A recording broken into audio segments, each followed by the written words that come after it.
வணக்கம். செல்வகுமாரின் மாலை வானிலை ஆய்வறிக்கை. அதிகாரப்பூர்வ வானிலை அறிக்கைக்கு இந்திய வானிலை ஆராய்ச்சித்துறை அறிக்கையை பார்க்கவும். 2026 பிப்ரவரி 5 வியாழக்கிழமை மாலை ஆய்வறிக்கை. இன்றைக்கு காலை மயிலாடுதுறை மாவட்ட பகுதிகளில் தொடங்கிய மழை படிப்படியாக டெல்டாவிலே தொடர்ச்சியாக சில இடங்களில் தொடர்ச்சியாக ஒரு மழை காலம் போல தொடர் தூறலை கொடுத்து கொண்டே இருந்தது. திருவாரூர், நன்னிலம், குடவாசல், பேரளம், கொள்ளுமாங்குடி போன்ற பகுதியெல்லாம்.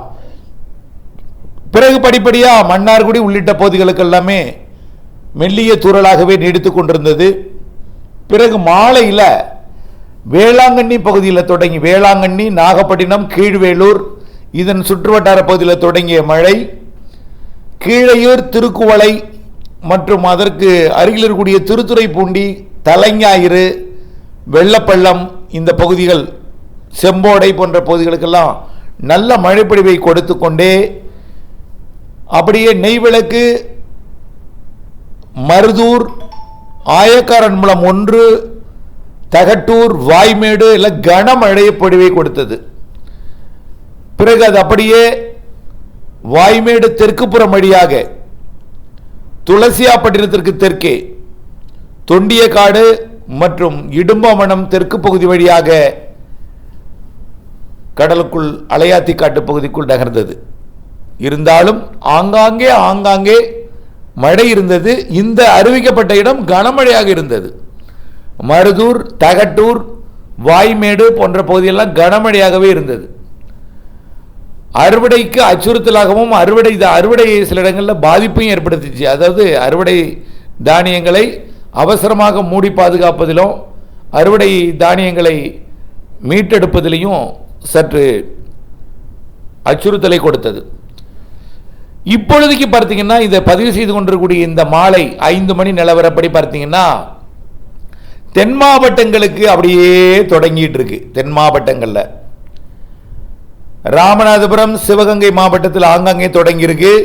தூத்துக்குடி மாவட்டத்தில் கோவில்பட்டி சுற்றுவட்டாரமும் தொடங்கியிருக்கு. அப்படியே தூத்துக்குடி மாவட்டத்தின் உள்பகுதி, திருநெல்வேலி, தென்காசி, மதுரை, விருதுநகர் மாவட்டத்திலையும் ஆங்காங்கே, திண்டுக்கல் மாவட்டம், கொடைக்கானல் மலைப்பகுதி கனமழை வாய்ப்பு இருக்கு.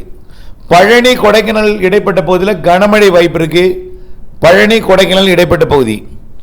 அதே போல கொடைக்கானல் கேரள எல்லையோர பகுதி, அதே போல திண்டுக்கல் மாவட்டம், திருப்பூர் மாவட்ட எல்லை பகுதி, அதாவது மடத்துக்குளம். ஆனால் வாய்ப்பு இருக்கு, முழுமையாக எதிர்பார்த்திராதீங்க. நான் மழை வாய்ப்பு இருந்தால் கூட திடீரென்று ஒதுக்கி விட்டு போனால் உங்களிடம் தப்புவதற்கு நான் ரொம்ப யோசிக்க வேண்டியிருக்கு. ஆக இப்பொழுதைக்கு பழனிக்கு கனமழை வாய்ப்பு தெரியுது. பழனி, கொடைக்கானல் இடைப்பட்ட மலைப்பகுதி, அப்புறம் பழனிக்கும் உடுமலைப்பேட்டைக்கும் இடைப்பட்ட பகுதிக்கும் தெரியுது. பழனிக்கு வடக்கையும் தெரிகிறது. ஆங்காங்கே மழை வாய்ப்பு தெரிகிறது. அப்படியே கொடைக்கானல் மலைப்பகுதி, மதுரை மாவட்டத்தோட பகுதிகள், தூத்துக்குடி, திருநெல்வேலி, தென்காசி மாவட்டத்தோட மேற்கு பகுதி, திருநெல்வேலி, தென்காசி மற்றும் தூத்துக்குடி மாவட்ட மேற்கு பகுதி, விருதுநகர் மாவட்ட மேற்கு பகுதி, கேரள பகுதி, இங்கெல்லாம் நல்ல மழை தெரிகிறது. குறிப்பாக பழனி, கொடைக்கானல் இடைப்பட்ட பகுதியில் கனமழை தெரிகிறது. இது அப்படியே பொள்ளாச்சி, உடுமலைப்பேட்டை தெற்கு பகுதிக்கும் வாய்ப்பு இருக்கிறது.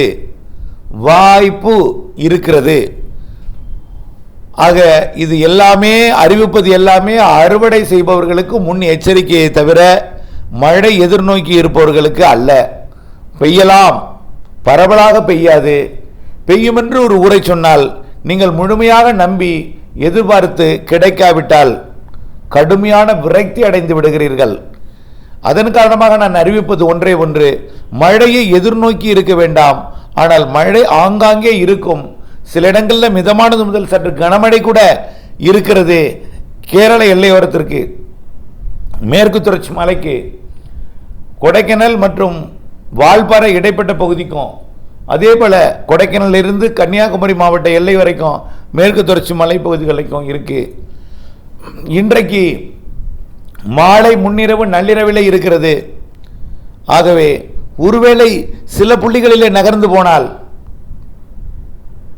வாய்ப்பு நாம் ஆய்வறிக்கையாக சமர்ப்பிப்பது கூட பிழை என்று குற்றம் சுமத்துவீர்கள் என்பதற்காகவே இதை வாய்ப்பு வாய்ப்பு என்று அழுத்தம் திருத்தமாக சொல்லிக் கொண்டிருக்கிறேன். ஆனால் மழை, கனமழை வாய்ப்பு கூட சில இடங்களில் மேற்கு தொடர்ச்சி மலைக்கு தெரிகிறது. அறுவடை விவசாயிகளுக்கான முன்னெச்சரிக்கை என்பதை தெரியப்படுத்த விரும்புகிறேன்.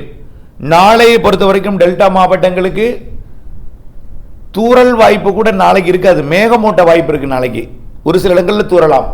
நாளை மழை வாய்ப்பு குறைவு தான். இன்றைக்கு பெய்ததே கொஞ்சம் எதிர்பார்த்தை விட கூடுதலாகத்தான் பெய்திருக்கு. அதுவும் குறிப்பாக டெல்டாவில் கடலோரம் உள்ளே ஆங்காங்கே நனைத்தது. நான் பார்த்து கொண்டு தான் இருந்தேன். ஆங்காங்கே நனைத்தது. பெரும்பாலும் இது மழை மானி உள்ள இடத்துல பெருசாக மழை பெய்யல. பார்த்தீங்கன்னா பேரளத்தில் மழை மானியில் அங்கே பெய்தது. இப்படி ஆங்காங்கே ஆங்காங்கே கொல்லுமாங்குடியில் இல்லை அங்கே பெய்தது. தகட்டூரில் இல்லை அங்கே பெய்தது. இப்படி ஆங்காங்கே தலைஞாயிறு பதிவாகியிருக்கலாம் கொஞ்சம் மழை. வேளாங்கண்ணி மழை பதிவாகியிருக்கும். நாகப்பட்டினம் சுற்று வட்டார பகுதியில் கொஞ்சம் மழை பதிவாயிருக்கு. இப்போ ஒரு சில இடங்களில் கனமழை பெய்த இடங்களில் மழைமானி இல்லை, நல்ல மழை பெய்திருக்கு நாகப்பட்டினம் மாவட்டத்தில் ஒரு சில இடங்களில். அடுத்தபடியாக நாளைக்கு மழை வாய்ப்பு குறைவு தான். தென் மாவட்டங்களில் நனைக்கும் மழை வாய்ப்பு இருக்குது நாளைக்கு. அதான் அடுத்த மழை 13-14 அதற்கு அதுவும் இதே போல தான். கடலோரம் தென் மாவட்டங்கள், தென் மாவட்ட மேற்கு தொடர்ச்சி மலை, ஒரு சில உள்பகுதிகளில் இதே போல தான். 13-14 5-6 போல தான். 13-14 அடுத்த மழை.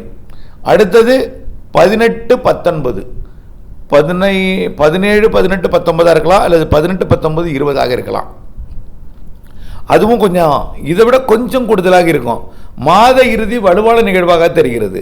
25ஆம் தேதியை மையமாக வைத்து 24, 25, 26 இந்த தேதிகளில் 23க்கு மேல் 28க்குள் 25ஆம் தேதியை மையமாக வைத்து சற்று கனமழை தெரிகிறது.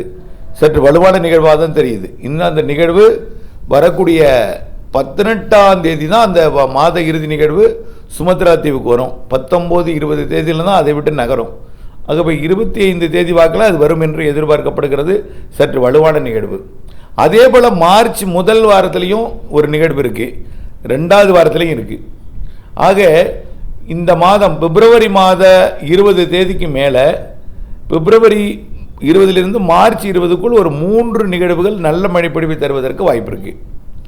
வெப்பத்தை பொறுத்த வரைக்கும் இந்த தொடர்ச்சியான நிலநடுக்கோட்டு இந்திய பெருங்கடல் நிகழ்வு குளிரை இருத்து கொண்டிருக்கும். பெரிதாக வெப்பம் இருக்காது. ஆனால் வெப்பம் என்பது அக்னி நட்சத்திர காலத்தில் கொஞ்சம் வலுவாக இருந்தாலும் மழையும் இருக்குது. அந்த காலத்தில் நான் சொல்லியிருக்கேன், கோடை வெப்பம் சராசரி இருக்கும். சராசரினா 104 டிகிரி வரைக்கும் எட்டும். 100 டிகிரி என்பது அதிகமாக தான் சில பேர் இருந்தாலும் சில ஆண்டுகள்லாம் 107, 108 போயிருக்கு. அந்த மாதிரி இல்லாமல் 103, 104 ஒரு சில நாட்கள் இருக்கும். பெரும்பாலும் 100 டிகிரி 102 டிகிரி ஒட்டியே வெப்பம் இருக்கும். கோடை வெப்பம்னு சொல்லியிருக்கோம். கோடையில் மழையும் இருக்குது. கோடையில் நிகழ்வு இருக்குது. முன்கூட்டியே தொடங்கும் தென்மேற்கு பருவமழை மே மாத இறுதியில் மழையும் இருக்குது. ஜூன் ஜூலையிலேயே அணைகளை நிரப்பும் மழை இருக்குது. ஆகஸ்ட்லேயும் இருக்குது. இப்போ கடந்த ஆண்டு போல் இருக்கும் என்பதை நினைவுபடுத்த விரும்புகிறேன். ஆகவே தொடர்ந்து வானிலை அப்டேட்ஸோடு இணைந்திருங்கள். இன்றைய மழை இன்னும் சற்று நேரத்தில் தென் மாவட்டங்களுக்கு தீவிரமடையும். தென் மாவட்ட மேற்கு தொடர்ச்சி மலைக்கும், கொடைக்கானல், பழனி மற்றும் உடுமலைப்பேட்டை, பொள்ளாச்சி போன்ற பகுதிகளுக்கு தெற்கேயும் மழை இருக்கும். ஆங்காங்கே கூடுதலுக்கும் வாய்ப்பு இருக்குது. இணைந்தே இருங்கள் அப்டேட்ஸுடன். நன்றி.